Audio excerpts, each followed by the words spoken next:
What's up? It's Susie from Hey Grill Hey, and today I'm going to walk you through charcoal grilling 101. We're going to cover the different types of charcoal, some really great methods to light your charcoal, and then how to set up your basic charcoal grill to get the exact results you want at home. If you've never grilled with charcoal before, you're going to feel like an absolute pro by the end of this video. And if you're already a charcoal pro, hopefully you can pick up at least a couple new tips that'll help you improve your backyard barbecue game. Let's do it. Let's jump right in by talking about what charcoal is. So charcoal is essentially wood that has already been cooked past the point of having any moisture or anything left in there. The beauty of charcoal is that it holds temperature for a really long time. So if you were to just light wood, it'll burn really quickly, it'll burn really hot, but then you know, like when you're cooking over a campfire and you've got s'mores to make, you know the best time to make s'mores is when that wood has burned down into coals. Now you're starting at that point with charcoal, and that's what makes it such a great tool for cooking, because you're starting at that best point where the temperature's even, it's easiest to control, and you still get a lot of that delicious wood-fired flavor. Now there are two main types of charcoal that you can buy at most grocery stores for backyard cooking. We've got the classic briquettes. Now this is coal that has been broken down into a really fine powder and then compressed into a specific shape. Briquettes are great if you want a really consistent temperature profile. They tend to hold heat for a little bit longer than other types of charcoal, and they have a pretty mild smoky flavor. I think briquettes are incredibly versatile. You can use them for hot and fast grilling, low and slow cooking. If you want more wood flavor, you can add in wood chips, or some companies actually sell briquettes with wood chips infused into the briquettes themselves. Within the world of briquettes, there are several variations that you can buy because they're so common.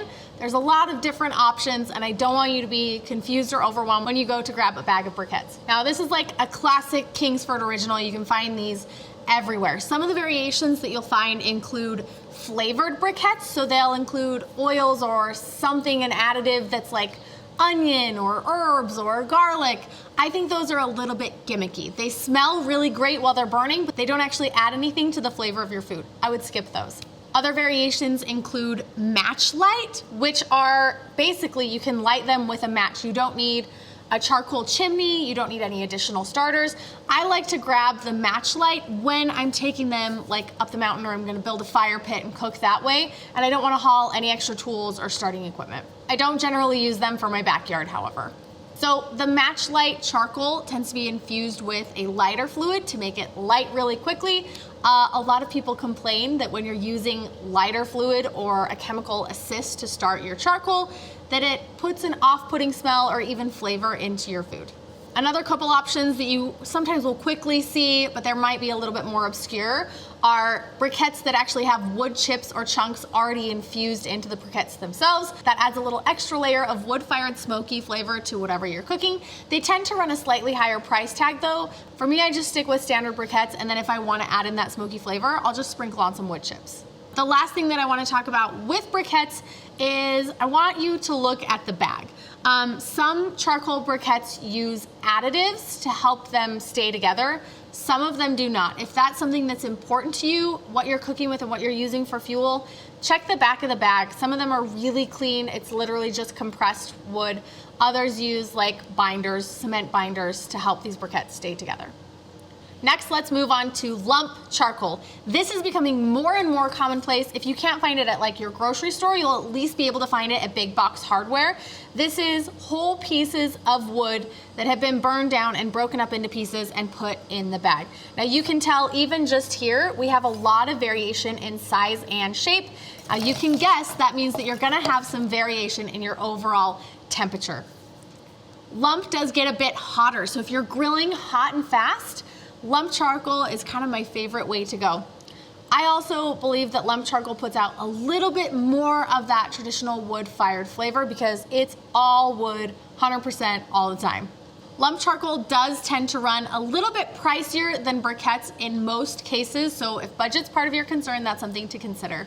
Another thing about lump charcoal is there are variations here as well. So you can actually buy some lump charcoal that's a specific species of wood. So you can buy an entire bag of mesquite lump charcoal, which will give you a really rich, robust wood smoky flavor. So quickly sum it up. Briquettes, great for all around everyday grilling, holds heat really consistently, great for grilling or smoking if you wanted to go something low and slow. Lump briquettes, pure wood, more wood flavor, cooks really great at high temperatures, slightly more inconsistent in your overall temperature than you'd see in briquettes. I personally use both for a lot of different applications. I like having the options available for my charcoal cooking. If you're brand new, I recommend picking up a bag of each, and as you really start getting into charcoal cooking, try both. I'm certain you'll find your favorite as well. There are also some new fun types of charcoal on the market that I've been seeing come out, which is kind of cool. I've been seeing nutshells used as charcoal. I've been seeing coconut used as charcoal. There are a lot of cool options on the market. Each of them have different benefits. Of course, those more unique types of charcoal are gonna run a higher price tag, and a lot of times you'll have to order them online versus being able to find them just generally in the grocery store or in your big box hardware store. But they can be fun to play with as you get more and more into charcoal grilling. Now that we've covered what charcoal is, let's talk about lighting it up. My favorite tool for getting my charcoal lit is a charcoal chimney. Now, you do need to plan ahead when you're cooking with charcoal. I like to give myself at least 20, if not up to 30 minutes to let my charcoal fully preheat before I even think about cooking on it. Now, this is a little bit longer than it would be if you were, say, preheating your oven, but not much. If you're gonna be baking, if you're gonna be cooking on your stove, you know you have to preheat things anyway, so just build that time into preparing your charcoal and you'll be good to go. Charcoal chimneys are great because lighting charcoal and maintaining heat is all about airflow. Charcoal chimneys are designed to bring in air through the bottom, light the charcoal that's sitting inside of the chimney, create kind of a vortex so it lights evenly all the way throughout. Once you add your charcoal to your chimney, you can light it in a bunch of different ways. When I first started out, I just bunched up a bunch of newspaper and shoved it under there, lit it with a lighter, and it was good to go. If you just look up charcoal fire starters, you'll find a ton of options at a really affordable price.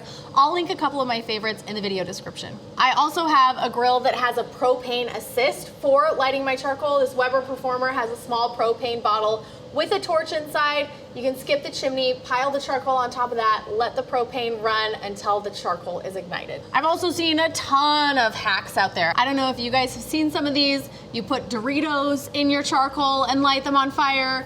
You put egg cartons filled with bacon grease in there. There are a lot of different tips and tricks to really just start and hold a fire, but that's honestly all you need to do. It's gotta have airflow around it. You have to have a long, consistent source of flame to ignite the charcoal, and then once the inside starts to catch, it'll begin to catch all of those around it.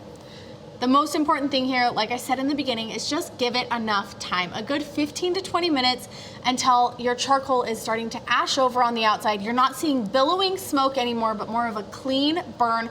Oftentimes you'll see flames coming across the top of your charcoal in your chimney. That means it's ready to dump and set up for your cook. Once your charcoal is preheated, you need to dump it into your grill, and this is a really important step for charcoal grilling. How you place your charcoal will make you master of the flame. You won't have to worry about burning things, you won't have to worry about undercooking things, you won't have to worry about flare-ups or any of that nonsense. You will have full control over your fire. My favorite way for setting up a charcoal grill is using 2-zone heat. That means one half of the grill has an entire pile of banked charcoal. The other half has no charcoal at all. This banked side of hot charcoal is gonna be what we call the direct heat side of your grill. Anything you put over there is going to sear hot and fast. You're gonna get crispy edges, you're gonna get grill marks, you're gonna get char on the outside of your grill. The other side where there is no charcoal means there's no heat. That's your indirect heat side of your grill. So if you're cooking things that are thick or gonna take a long time, you wanna start them on the indirect heat side of your grill. Let them slowly come up in temperature. When they're close to your finished temperature, then you move them over to the high heat. That way you get an even cook throughout. You get that crispy, crunchy sear on the middle, and it's the best of both worlds. Another great thing about this setup is that you have a range of temperature from high to low, and right in the middle you have this sweet medium spot. So if you wanted to keep things in the middle and just keep them moving, you can almost get a rotisserie effect with that nice medium heat right down the center of your grill. Another way to set up your grill, which I use less frequently, but I still do on occasion, is just direct heat all the way. I do a nice even layer of coals across the bottom. I usually do this when I have a lot to grill at once. So if I'm doing chicken wings, if I'm doing hamburgers, I know I'm gonna be battling flare-ups a little bit because there's nowhere to escape. There's just charcoal underneath, there's no cool zone.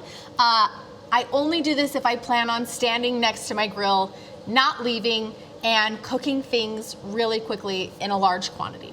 Now, you can count on a nice chimney of charcoal lasting you for a whole cook. I would say from the preheating time of 20 to 30 minutes to the cook time at full airflow, full temperature, you probably have another 30 to 60 minutes, depending on how much charcoal you've put in your grill. That should be plenty of time to cook some steaks, cook some burgers, you know, get your dinner done and off the grill. You can extend the life of your charcoal by cooking at lower temperatures. And this is the last thing that I want to talk to you about with charcoal grilling. It's all about airflow. So once your charcoal's preheated, it's in your grill, then we need to manage the airflow. Most charcoal grills have vents on the bottom and the top. More airflow means more heat. Your charcoal is going to burn hotter and it's going to burn faster. If you want to drop the temperature lower, you're going to close those vents. I find if I'm doing 2-zone grilling, my vents are about halfway open on the bottom and the top. I'll usually be running anywhere between 275 and 325 within the grill itself. If they're all the way open, you're looking at 400 plus degrees, which is great for searing and high temperature grilling. Low and slow smoking with charcoal on a kettle grill like this is a totally different process. But if you want that information, or if you want to see a video on that, let me know in the comment section below. We can totally put one together for you. But I wanted to keep this Charcoal 101 just about getting it lit, getting your grill going, and getting ready to cook your first thing on your charcoal grill.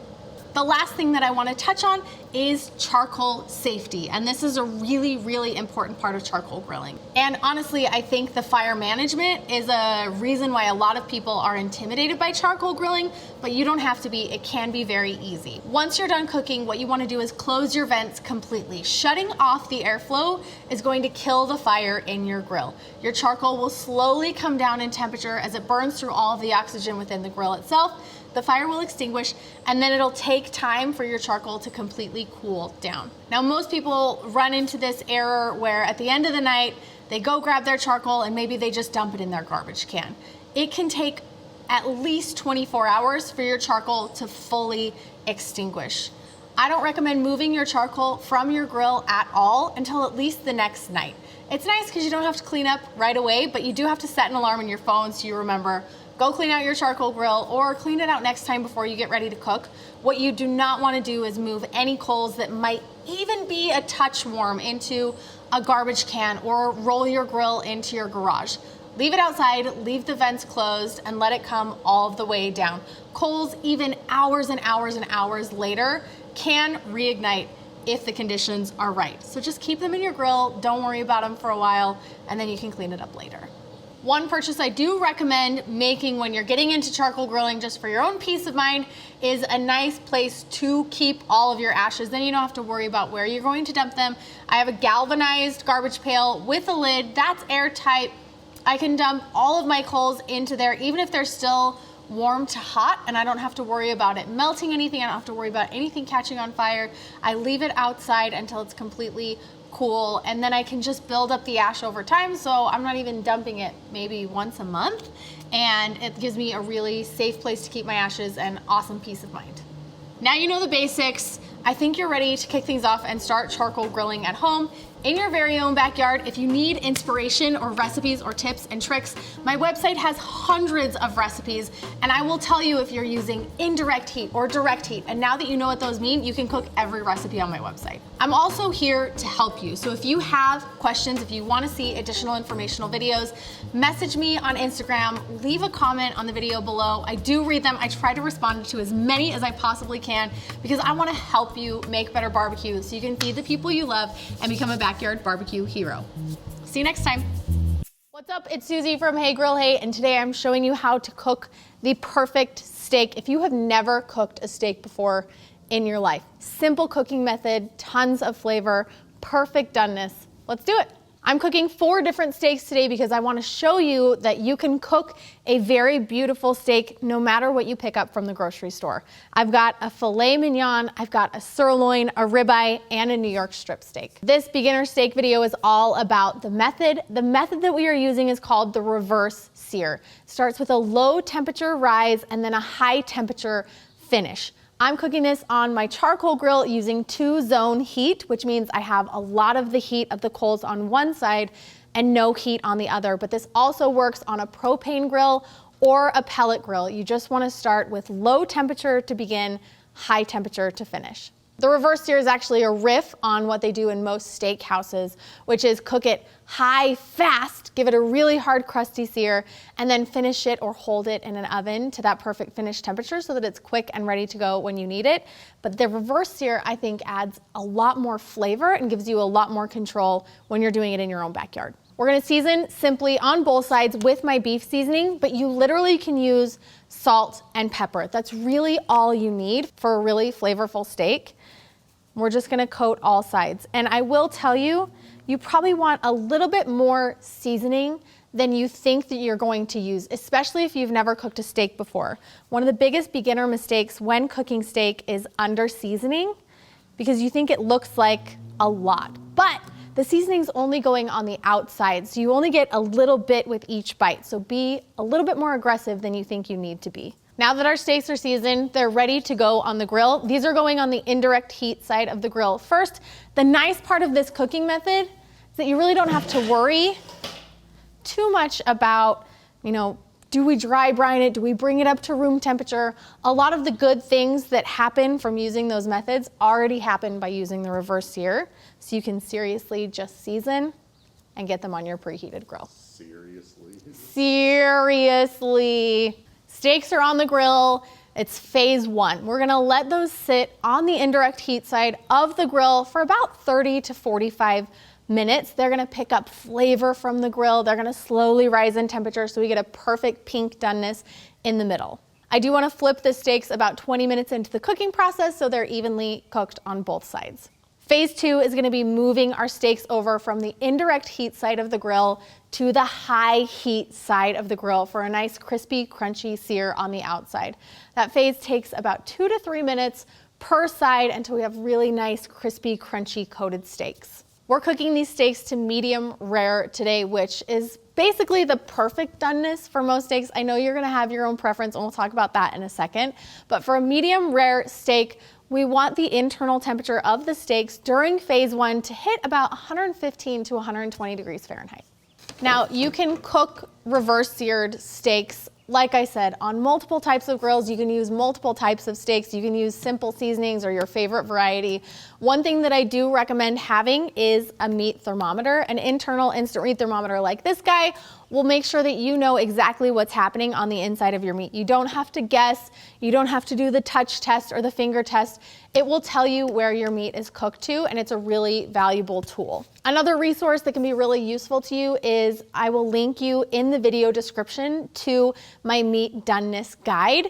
This will help you identify your favorite preference for how you like your meat cooked and the temperatures that you want to shoot for at home. Whether you like your steaks medium well or super rare, the guide's going to be a great resource for you.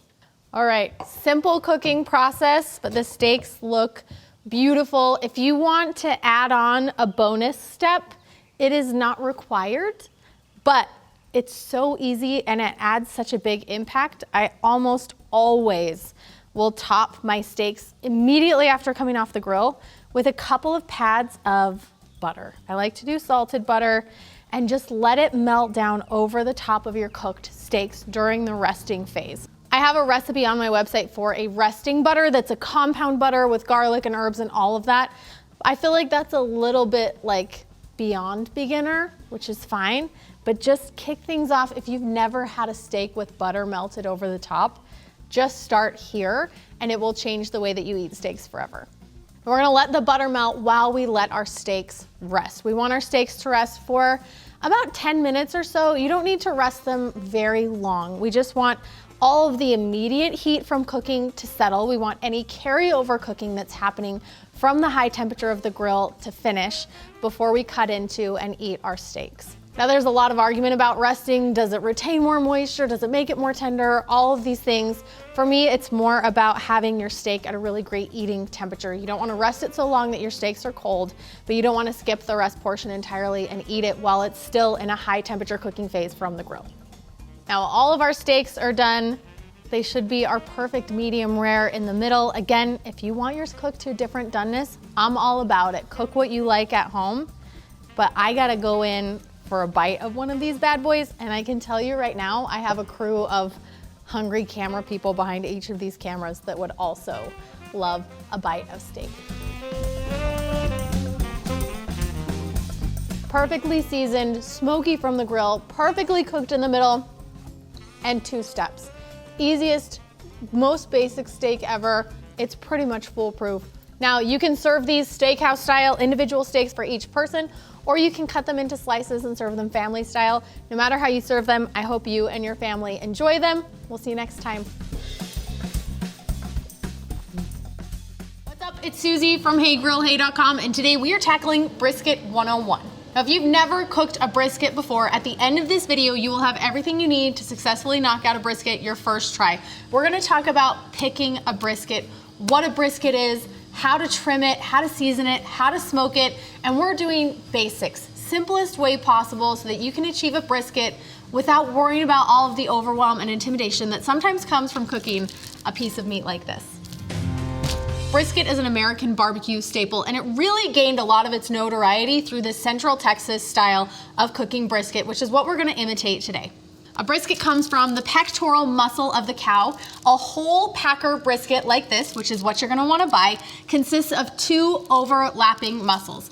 Typically in the cryovac package like this, they'll run anywhere between 11 to 18 pounds. When picking out a brisket from the store, I like to pick either choice or prime. Those higher fat content briskets are gonna leave you a better finished product.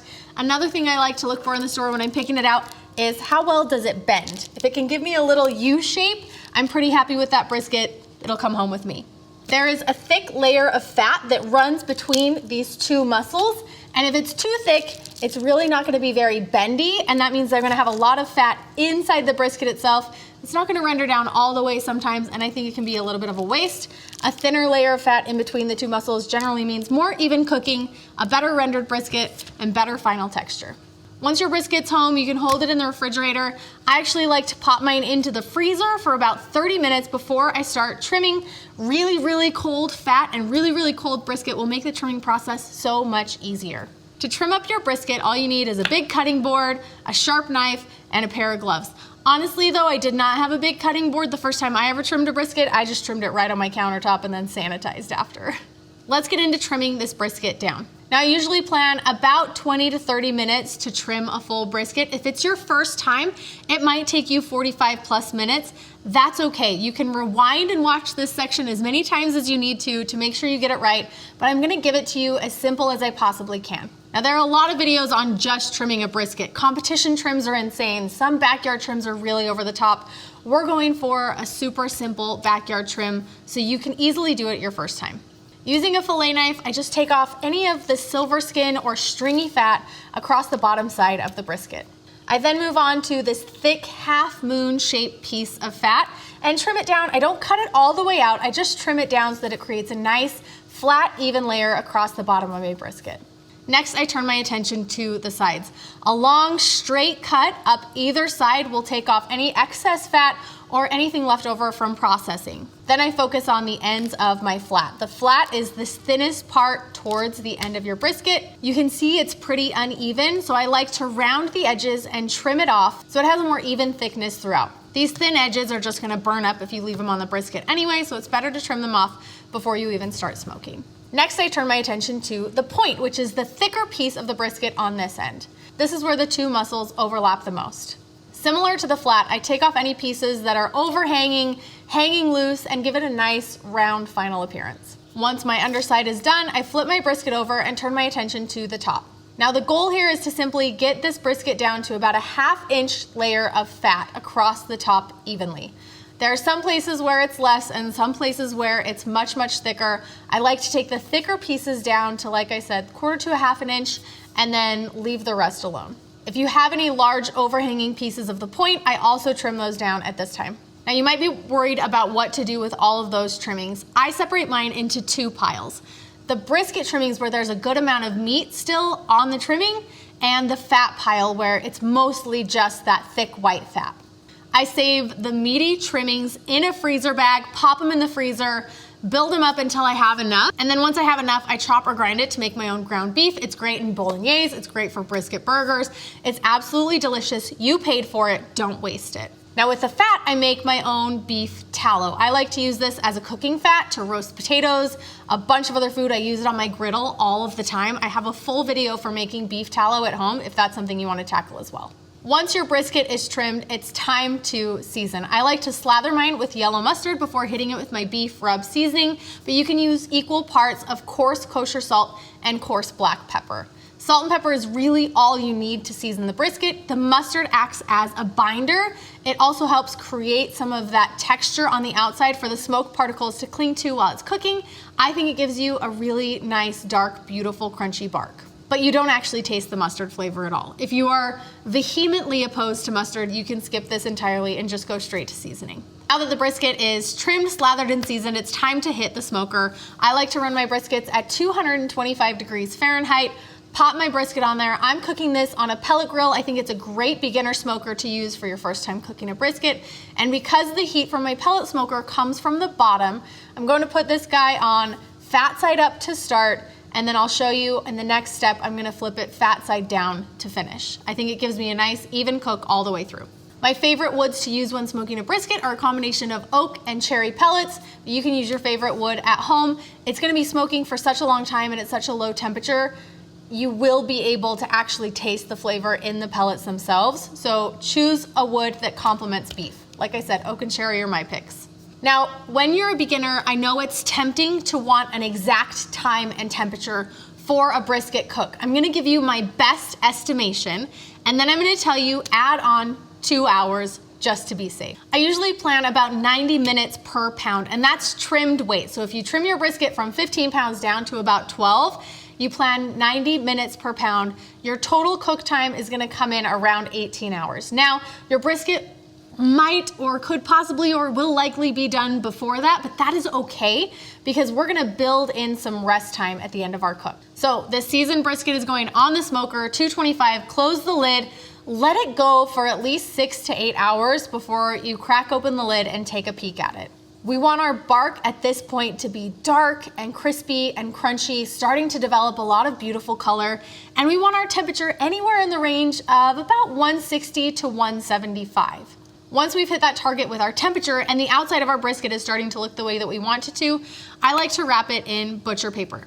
Butcher paper is untreated paper that's perfect for finishing out this brisket. It holds in some of the moisture, but still lets that bark develop on the outside without softening. I've also used unwaxed parchment paper, so not the waxed parchment paper or wax paper, that would be terrible, but unwaxed parchment paper has helped me out in a pinch when I didn't have butcher paper on hand. Our wrap brisket is going back on the smoker until it is done. Now, the range for finished here can happen anywhere between 195 and 205 degrees Fahrenheit. There's not one perfect temperature for a finished brisket. What you're really looking for is for your thermometer probe to slide in and out of that brisket like it's sliding in and out of softened butter. Also, squish your brisket a little bit. See how it feels. If it bends and gives beautifully beneath your hands, your brisket's gonna be nice and tender. At this point, it's time to pull your brisket off the smoker. I like to pull it off and let it rest at room temperature for at least an hour before serving. This is where planning ahead and giving yourself a few extra hours of cook time is really valuable, because if your brisket cook runs long, you've given yourself a grace period. If your brisket comes in on time or even a little bit short, you can extend the resting period for many, many hours. It's really forgiving here at the end. If you do have to rest for more than an hour, what I recommend is wrapping your brisket in a towel. Don't use your favorite, bathroom towel. It will smell like brisket for the rest of its life. Pick a brisket towel, that is now your barbecue towel. Wrap it up in the towel, pop it into a cooler or into an oven that has been heated to about 170 and then turned off, and let your brisket hold. It can hold this way for anywhere between 4 and 6 hours. I've even held them up to 8 hours if it's been a really long rest time. I actually think the longer the rest, the better. 3 to 4 hours is my sweet spot for resting brisket. So just a quick general guide of how we cook briskets is I will trim, slather, and season at night about 9:30, 10 o'clock.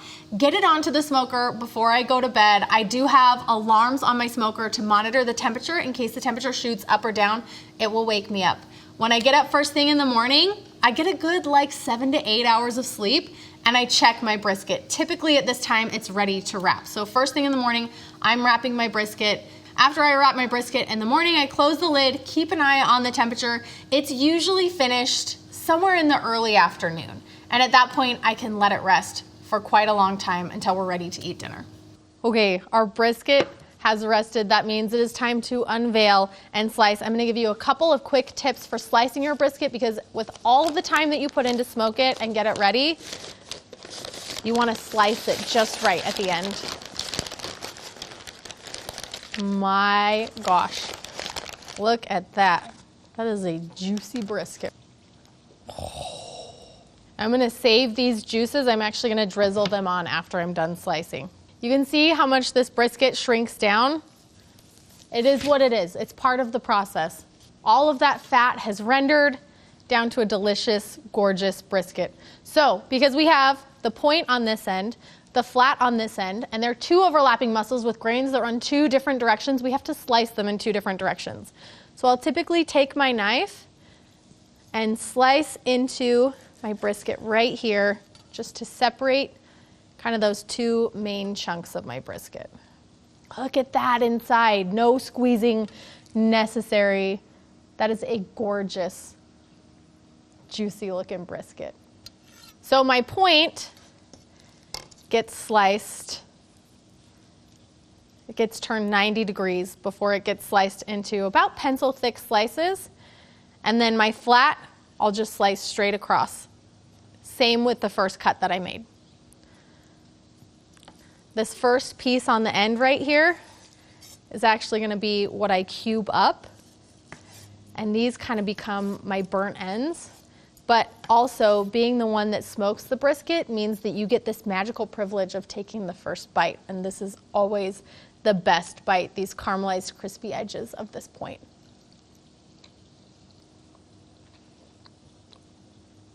That's money. That's how you know you figured it out.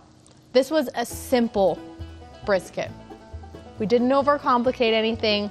Simple trim, simple seasoning, simple smoking process, couple of tips and tricks, and you end up with a smoked brisket that looks like this. Dripping juice, bending over the knife, so tender, but not totally falling apart. That is a backyard brisket worthy of having all of your friends and family over.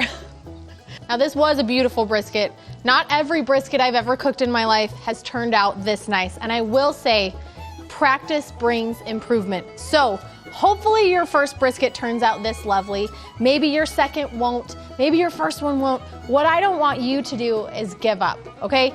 Sometimes good things take practice and they take time. Brisket is one of those things, but I am fully confident that you can master the skills. If you want to go even deeper than just this quick Brisket 101 tutorial, you can check out thegrillsquad.com. I have a full 30-minute brisket pitmaster class that covers all of this and more. So if you want to go deeper into the world of barbecue brisket, I've got you covered. If you have any more questions for me about brisket, or if you have any other ways you cook brisket at home, leave a comment in the comment section below. I do read all of them. I want to be kind of your backyard barbecue guru. I want to help you make better barbecue at home, give you the tips and tricks and the confidence that you need to make really great barbecue for your friends and family. So leave a comment. I would love to hear from you. I'm going to enjoy this brisket with my friends and family. Wow. We'll see you guys next time. That is beautiful. What's up? It's Susie from Hey Grill Hey, and today I'm showing you the easiest way to make super simple smoked pulled pork at home. I mean, it can't get any more beautiful than this, and the process itself is perfect for beginners. Even if you've never smoked a piece of meat this big before in your life, you're gonna come out a champion with this one. Let's do it. Let's start by looking at our pork shoulder. This is also called a pork butt or a Boston butt. You'll see there's bones on two sides. It's actually one bone that connects through the pork shoulder. And we do want a boneless pork shoulder for this recipe. It has a great amount of fat. It'll hold together really beautifully. You can see the fat cap on top and a nice, really rosy pink, well-marbled pork underneath. We're going to wipe this down with a paper towel. It will remove any bone fragments from processing and allow us to get our seasoning on. We're going to start by slathering on my Zesty Gold sauce. You can also use plain yellow mustard, or you can skip the slather entirely. It's just another layer of flavor. And then season on all sides with my sweet rub. You can buy both of these products from store.heygrillhey.com. You can find the links below the video description. I thank you in advance for your support. Or if you like to do things homemade, I have the recipes for you on the website. Now the pork shoulder goes onto the smoker at 225 degrees. I like to use pretty mild fruit woods here. Apple, hickory, cherry are all delicious. And then we're just gonna let it go. Leave it alone, don't touch it. It doesn't need to be spritzed or wrapped or mopped or anything like that. This is as simple as it gets. That low temperature will slowly render the fat from the pork shoulder. We're gonna cook this until it's at least 195 degrees Fahrenheit. You can go up above 200 degrees. What you really wanna feel is that probe tenderness when your thermometer slides in and out of the pork like it's sliding in and out of softened butter. Once you have the consistency you like, you'll see this beautiful dark glistening bark on the outside. You know it's ready to come off the smoker. Depending on how heavy your pork shoulder is, how thick it is, this could take anywhere between 15 to 18 hours. I like to plan about 90 minutes per pound at 225 degrees. You can shorten the cook time. If you're cooking at 250 or 275, your cook time will be a little bit shorter. So if you need to speed up your cooking time, you can definitely increase the heat. Our pork shoulder has rested for about an hour. Now I'm just shredding it into individual pieces. I really like to do this with my hands. Having it rest means that it probably won't be too hot to handle. If it is, you can use nitrile gloves lined with just like those thin cotton gloves, you know, they're like 99 cents around the holidays. I like to get in there with my hands because I want to be able to pull out any of these big pieces of fat or gristle and any bones that are remaining. Some of them, like these ones with the crispy bits of the seasoning on there, I actually like to tear those into small bits and leave those in. But just any big offensive pieces of fat, I'll pull those out and set them aside and then shred the rest of this together. Now this is a big pork shoulder and it took a long time, but it'll feed a crowd. A pork shoulder this size will probably feed like 15 to 18 people. If you don't have that many people in your family, that's fine because pulled pork works amazing as leftovers. We love to use it in enchiladas. We make chili verde with it. We do Cuban sandwiches with it.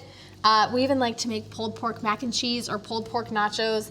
Endless ways to use leftover pulled pork, so don't be afraid of smoking a whole big thing. My favorite part about this particular method for cooking pulled pork is this bark on the outside. It's so crispy, it's so crunchy. That fat has rendered all of the way down, so you just get these beautiful edges mixed into this super tender, juicy pulled pork. That's something that you're just not gonna get from like a crock pot version of pulled pork because it's all gonna be soft. But doing it on your smoker gives you those gorgeous crispy edges. I'm gonna give you one final tip before I send you on your way to cook this in your very own backyard. Once you get this shredded, you wanna hit it with just a light dusting of the same seasoning you used on the outside. So for me, that's my sweet rub. Because a pork shoulder is so large, all of the seasoning ends up on the outside, and sometimes the inside can taste a little bland. If you've ever had bland or boring pulled pork, it's because all of that seasoning was across the outside. Just a little dusting on the end will add a beautiful pop of color before you serve it, but it also ensures that the flavors that you want on there, from the brown sugar and the salt and the pepper and the smoked paprika, are all the way through your pulled pork. And you can serve this on buns with your favorite barbecue sauce, and you have a fantastic backyard barbecue dinner that will certainly make you a hero in the eyes of your friends and family. You'll have to let me know your favorite method for cooking pulled pork. I can't wait to see what you guys think of this one. We'll see you next time. Oh, that's ridiculous. One of my top recommended cuts of meat to smoke, especially if you're a beginner getting into this backyard barbecue game, is a pork tenderloin. I'm gonna show you an incredibly simple way to knock out a smoked pork tenderloin today with some really great tips and tricks for you to nail it the very first time when you make it at home. First up, let's talk about what a pork tenderloin is. Not to be confused with a pork loin, which is thicker from the loin portion of the pig and tends to be a little bit drier and more tough. The pork tenderloin is lean, it's super tender, it's incredibly flavorful. The pork tenderloin is essentially the filet mignon of the pig. What I love about smoking pork tenderloins is you can get a ton of flavor in a really short period of time. So if you don't have a ton of time to knock out, a big scary smoke in your first couple tries, pork tenderloin's a great way to go. It cooks in just about an hour and your flavor possibilities are endless. We're doing this pork tenderloin today with a mix of my sweet rub and my whiskey peach barbecue sauce, but you can go savory with just a salt and pepper based rub, or you can I have a beer and mustard marinated pork tenderloin that's absolutely delicious. I also have a honey mustard pork tenderloin, like I said, unlimited flavor combinations, but the cooking method, the low and slow, tons of flavor, tons of moisture, is incredibly simple and you can knock it out really quickly. So let's get started. And we're gonna bust into our pork tenderloin packages. It's pretty typical for these to come 2 to a package, and the overall weight will be about 1.5 to 2.5 pounds. We're gonna give these a light trim. Now, any hanging off pieces of fat you can remove with a really sharp knife. You don't need to go too crazy and remove everything. It doesn't make that big of a difference in the final texture or flavor, but just anything loose and hanging, I'll get rid of. Now we season on both sides with my sweet rub seasoning. This is a brown sugar based seasoning with paprika. I really like that kind of sweet flavor profile. These go directly on my smoker grates, 225 degrees. We're doing whiskey peach on the sauce, so I'm actually going to use a fruit wood on here as well. Apple, cherry, both will work great. Once your pork loins hit about 135 degrees, around 45 minutes, you want to drizzle on that barbecue sauce and then paint it on with a basting brush. This is like a food version of making art. Let them come out to about 145 degrees Fahrenheit and they're ready to come off the smoker, and let them rest for a couple of minutes. Now the color on these pork tenderloins is absolutely insane. You get the pink from the smoke, but also the seasoning and the sauce combined to make this gorgeous red mahogany smoky color. And taking it up to 145 is the perfect temperature for pork tenderloin. It's gonna give you a nice rosy blush pink color on the inside, tons of moisture, and it should be that same doneness all the way throughout because we cooked it at that low temperature. Now all that's left is to slice. I like to slice my pork tenderloin into medallions that are about 1/2 inch thick. I think that's a great way to serve them. You can shingle them and serve them. Let people take a couple of pieces off of your platter. Now we like to serve this with any starchy side that you love. It's great with rice, it's great with pasta, like a pasta salad and a smoked pork tenderloin, I think is an absolutely delectable summer barbecue meal, and it looks fancy and it tastes fancy, and you literally just sprinkled some rub on there and basted some barbecue sauce and left it alone. It's incredibly easy, high impact, and look, my mouth is watering. Look at how juicy this pork tenderloin is. It's bouncy, it's tender. That is some really beautiful pork. And you've got that perfect pink inside and that pink smoke ring on the outside. That looks unbelievable. I mean, look at this. Having meat this tender usually means that you have been smoking it for hours and hours and hours until it just falls apart. But with a pork tenderloin, because it's so tender already, you don't have to put in that much work. You get all of the benefits, all of the flavor, all of the tenderness and juiciness. Man, that is a bite worth trying. If you are new to backyard barbecue or firing up a smoker for the first couple times, chuck a smoked pork tenderloin on there. I guarantee you're gonna get wow results and you'll come back to it over and over again.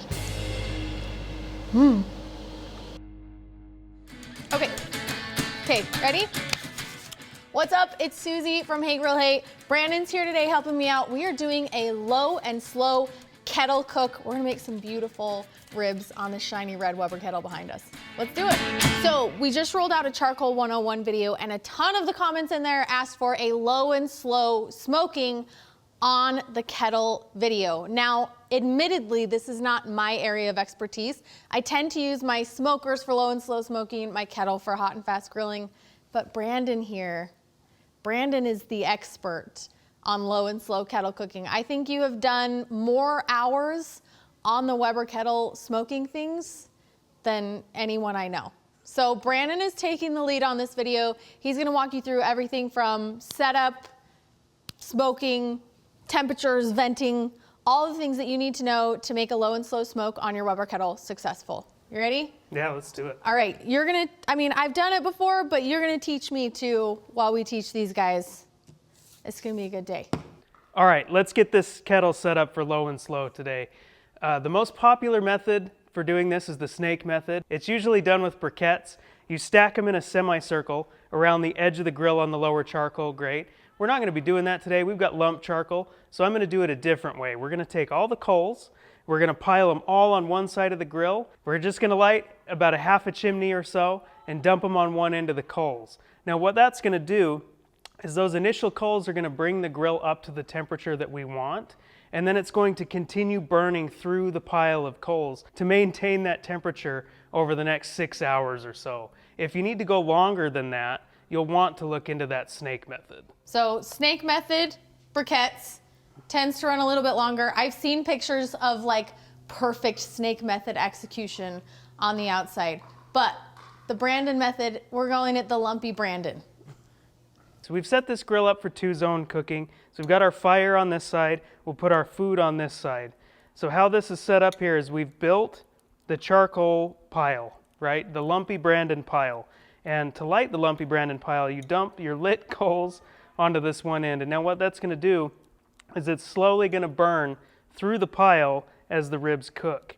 Now the fire's set up and going. The next thing you wanna do is chuck a wood chunk on it and put a couple of wood chunks in line with the pile here to get your smoke for your meat. And then while this is getting lit and set up, because you want to let it sit for a minute so you don't get any dirty smoke, we'll go over the vent adjustments. Now the bottom vents on these grills, I usually put open about the width of a number 2 pencil. So that's what you want to be able to see through those blades at the bottom. This grill here has some really whacked blades, so we're going to leave them shut. We use it a lot. We're going to leave them shut, and we're going to hope that we can maintain temperature. But now that the fire is going in here and it's set up how we want it, we're going to let it burn for a few minutes before we start prepping the meat, just so that it gets going. We're going to put everything back in this grill, let it get up to temp, and then we'll play with the top vent when we come back. So how long will a smoking setup like this get you in terms of time? So it depends on your temperature that you want to run at. If you're running this at 225 to 250, this will probably last anywhere from 5-6 hours. If you're going any hotter than that, it's going to burn faster, obviously. So if you need to go any longer than 5 or 6 hours for your food, you really want to check out that snake method. Or you can do this same exact thing and just add charcoal halfway through the cook. On these grills, it's pretty easy because you can just get in there with some gloves, lift the rack out, add some unlit charcoal to the end of your pile, put everything back in, and keep rolling. Todd's your uncle. Ma'am's your aunt? Your uncle. Todd is your uncle! Yeah. Ooh, okay, I have another question for you. Shoot. So I have another question for you. Bottom vents, pencil, top vents, how much? About the same.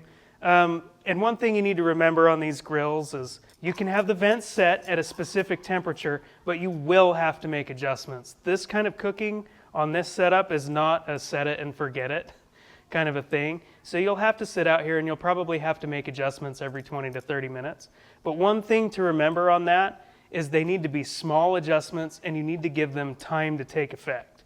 So usually when the fire is coming up to temp, I leave this top vent about halfway open and I'll let it sit for about 10 minutes and see where this temperature lands. And if it's too hot, I'll close it down a little. If it's too low, I'll open it up a little bit more to let it get a little bit hotter. And you'll have to do that same exact thing throughout the entire cook to maintain the temperature. This is why I do not do this a lot. I have 3 children to babysit. I do Sometimes not. the kettle babysitting is a little bit much for me. But I'm glad that you're very good at it. Okay, now can we prep some ribs? Let's do it. All right, so to start these ribs off, we've scored the membrane on the back. Now I'm just going to hit them with a little bit of beef rub, and then sweet rub, and then some of the sweet heat wing glaze that comes in our wing kit. You can find all this stuff in the store at heygrillhey.com.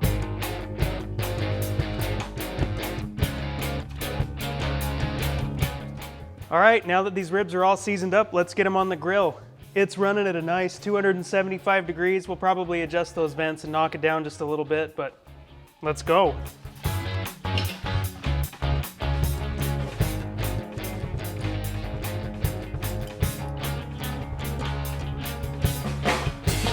Ribs are on, vents are adjusted, holding temperature. We probably got about 5 hours. So while I have a minute, I'm gonna ask Brandon some rapid fire, low and slow kettle cooking questions that I've seen come in through the comments, questions that I've had myself, and you're gonna answer them. You ready? Sure. Okay, does it matter where the vents are positioned on the lid, like over the coals or over the meat? Yes, it does. So right now I have the vent over the top of the coals, but that's just because I want to see what the temperature is over here on this side of the grill.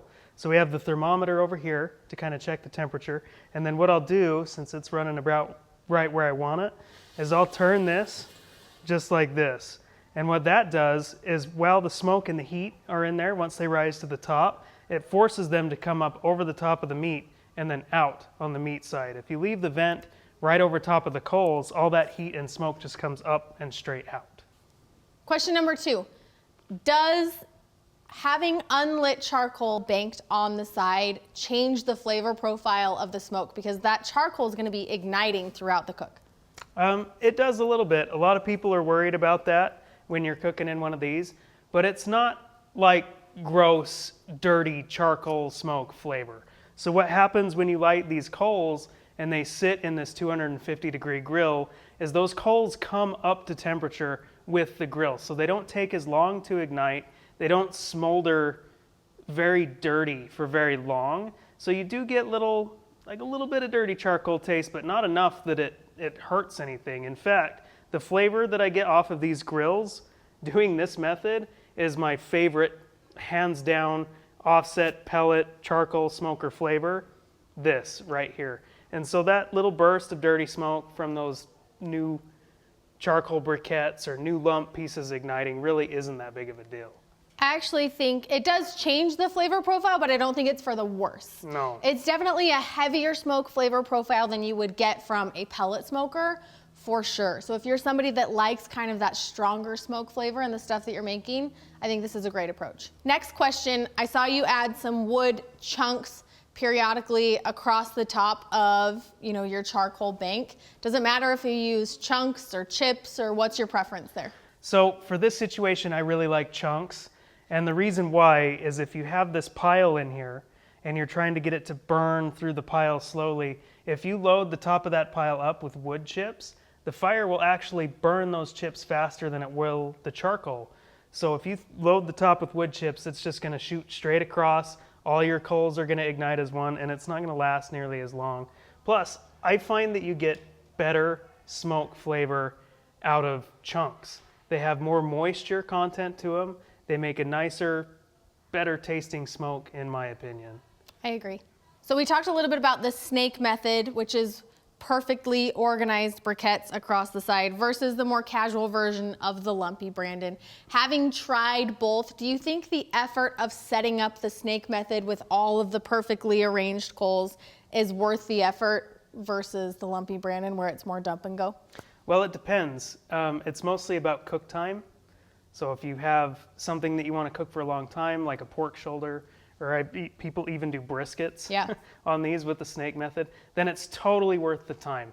If you're going anywhere longer than 6 hours, it's the absolute way to do it. But for casual stuff like ribs, or if you're going to smoke something small like a tenderloin, pork tenderloin or something like that, just dump it in and go. It's quick and easy. You don't have to sit there for 20 minutes and set up the snake and align your wood chunks perfectly. This way works perfectly fine for that. Last question, last technical question. Water pan or no water pan? Is it necessary with this particular setup and cooking style? I don't run with a water pan ever in any of my smokers.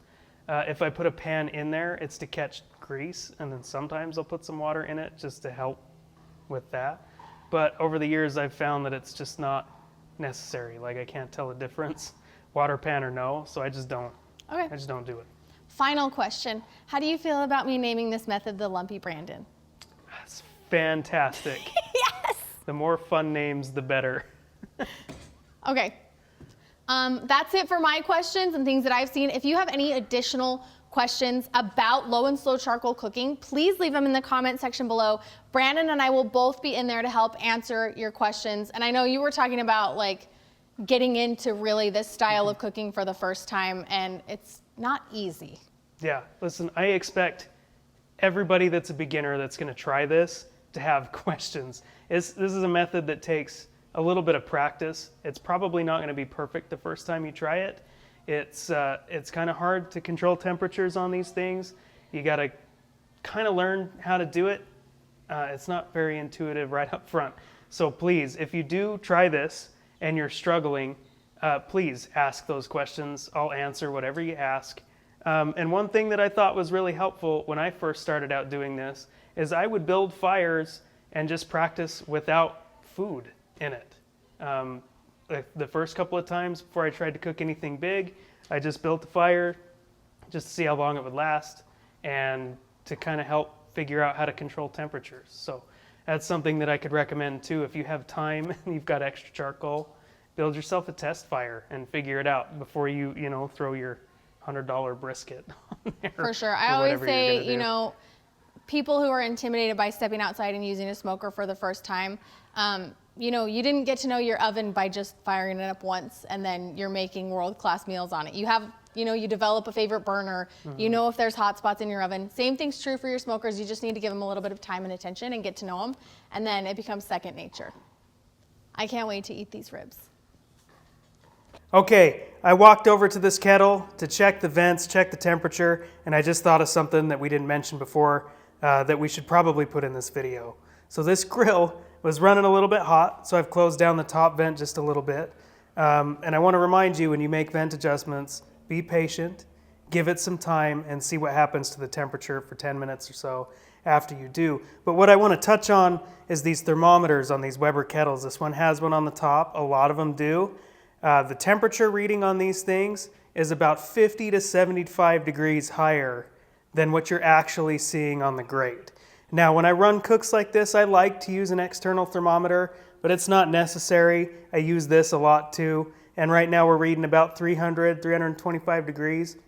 So that grate temp is probably between 250 and 275. But that's just something to look out for when you're doing these low and slow, is this thermometer is not necessarily the most accurate thing on the planet. We've been on for how long? We're at about 4 hours. This was a small rack of ribs. They smell amazing. You just check the temperature. The meat's pulling back from the bones. They look amazing. So give us a quick rundown on where we're at. So these ribs are sitting at about 190 degrees. This is about where I like to glaze them if I'm going to. And today we're using the sweet heat sauce, the wing sauce. They're going to be really good. For coals, like I said, we've only been running for about 4 hours, maybe a little bit longer than that. But this rack of ribs was small, and I did a higher temperature. We're running about 275. But I would easily say there's another 2 hours worth of charcoal in there, maybe an hour and a half, 2 hours. So we did pretty good on that. Let's get them sauced. Yeah, let's go. I'm ready to eat them. Been smelling them all day.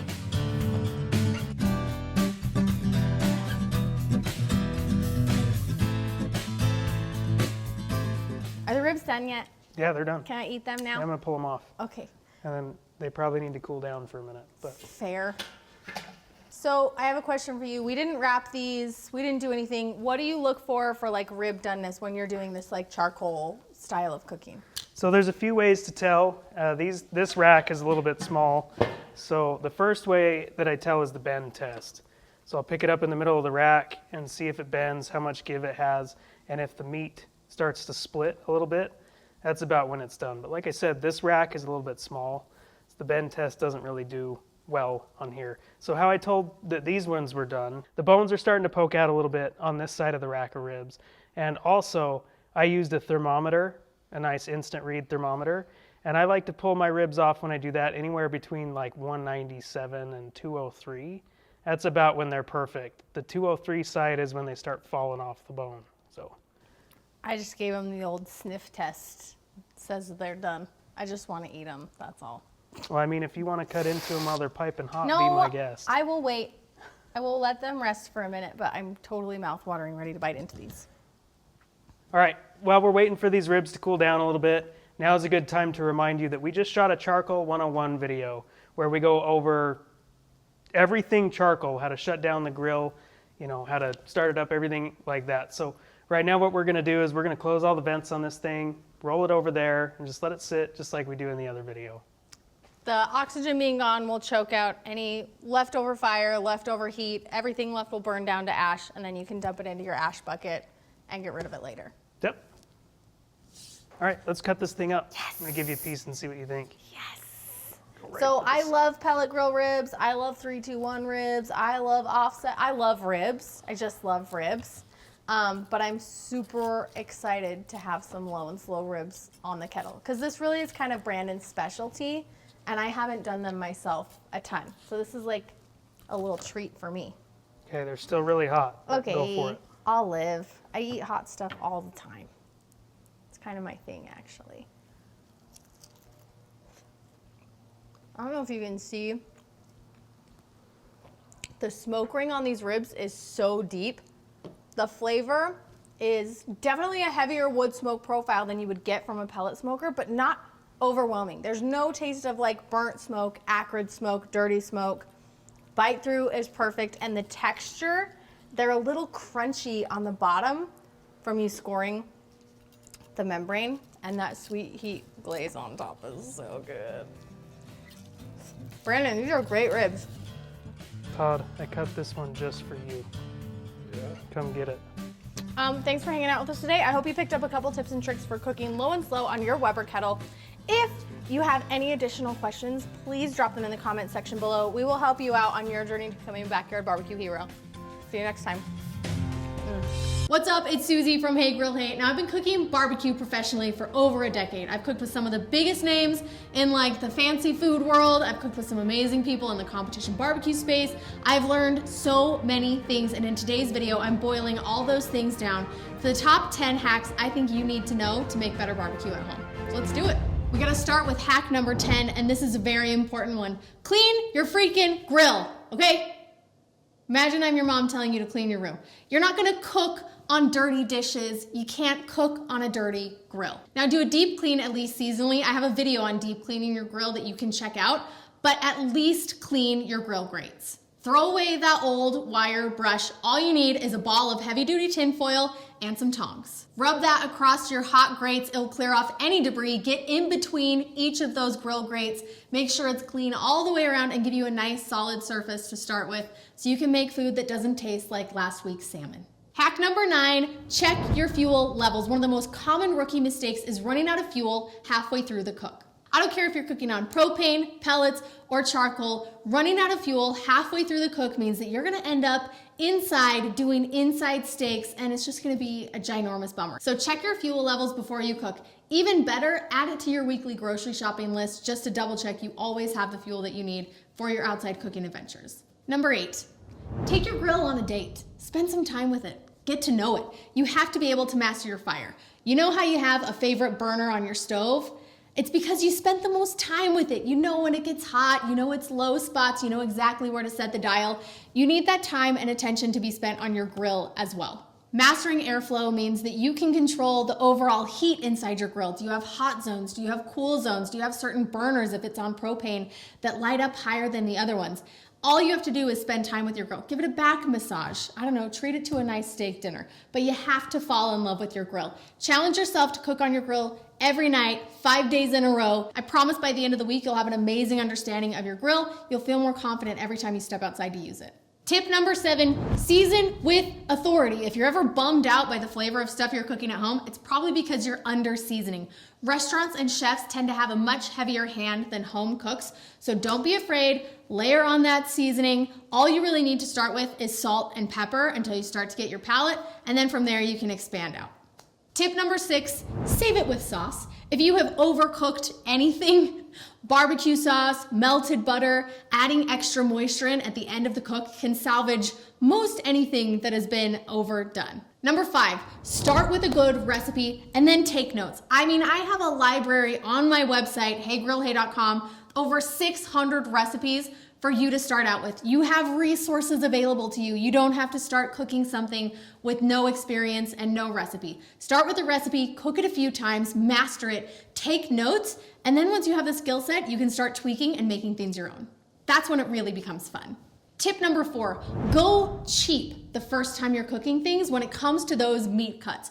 Don't spend big bank on prime rib and briskets and really expensive steaks if you've never even cooked a good chicken breast. Start with the more affordable meat cuts, cut your teeth on those, and then you can work your way up to those bigger, more expensive, more intimidating cuts. Tip number 3, speaking of meat cuts, you gotta pick the right cuts for the right cooking method. So big cuts like pork shoulders, chuck roasts, those are really good for low and slow cooking styles. Thinner cuts like steak, chicken breasts, those are good for hot and fast grilling. If you need ideas, I have a whole post on my website about choosing the right cuts for low and slow smoking. Additionally, if you need an answer right while you're looking at the meat counter, ask the person behind the counter. They can help you find the right cut for the cooking technique you want to use. Number 2, this is my probably most recommended tip or hack, whatever you want to call it, for making better barbecue.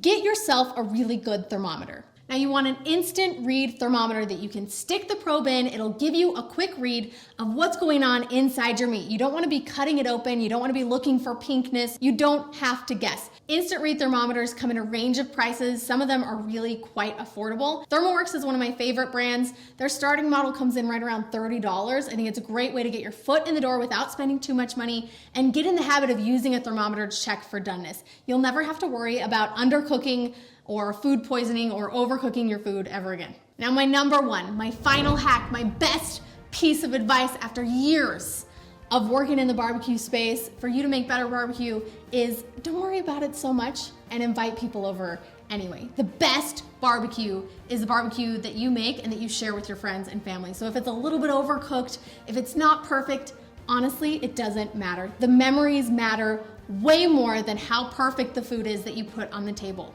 So get out there, cook some delicious food, cook some mediocre food, but share it with the people you care about because those memories are a really big deal. And that's what's actually going to encourage you to keep cooking barbecue, is having those types of great experiences around the dinner table. I believe in you. If you have additional questions, let me know. I'm always here to help you make better barbecue. I want to be like your barbecue Yoda, basically, and walk you through and hold your hand through making better barbecue at home. So let's do it together. Bonus hack, it's me, Todd. I'm a hack. Just kidding.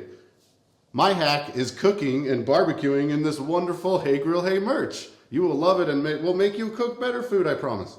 Check it out below.